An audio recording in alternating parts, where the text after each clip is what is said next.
বেগম জিয়া তিনি মারা গেলেন একটা ঐতিহাসিক অধ্যায় শেষ হলো বিএনপির।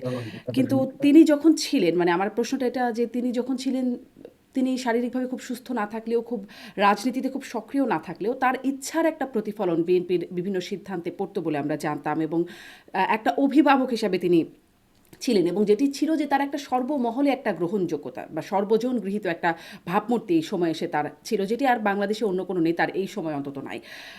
এখন তার এই অনুপস্থিতি সেটি বিএনপির জন্য কেমন চ্যালেঞ্জ? আপনাকে অশেষ ধন্যবাদ এবং দর্শক শ্রোতা যারা রয়েছেন সবার প্রতি আমার শুভেচ্ছা সালাম। আর আমরা সকলেই শোকাহত। আমাদের দেশমাতা, আমাদের নেত্রী, আমাদের মা বেগম খালেদা জিয়া তিনি আমাদের মাঝে নেই। আপনার প্রশ্নটি যে উনার শূন্যতা আমরা কিভাবে কাটিয়ে তুলব?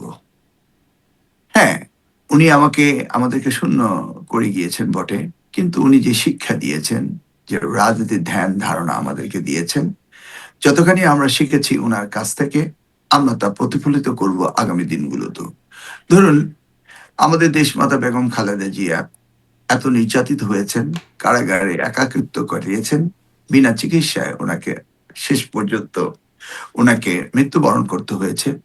কিন্তু তিনি একটি বারের মতো যারা করেছে সেই ফ্যাসিস্ট সরকার, সেই হাসিনাকে তিনি কটাক্ষ করে কোনো উক্তি দেননি, কোনো কথা বলেননি এবং তারই পদাঙ্ক অনুসরণ করেছে তিনি হচ্ছেন আমাদের প্রিয় নেতা জনাব তারেক রহমান। তিনি 25শে ডিসেম্বর দেশে ফিরে যে বিশাল জনসভায় বক্তব্য রাখলেন, 17 বছর পরে এসে 17 মিনিট বক্তব্য দিয়েছেন এবং একটি বারের জন্য কি কারণে, কোন নির্যাতনে তিনি প্রবাসী ছিলেন, ছোট ভাইকে হারিয়েছেন, আত্মীয়স্বজনকে হারিয়েছেন। কিন্তু তিনি তাদেরকে অর্থাৎ ফ্যাসিস্ট সরকারকে কটাক্ষ করে একটি কথাও বলেননি।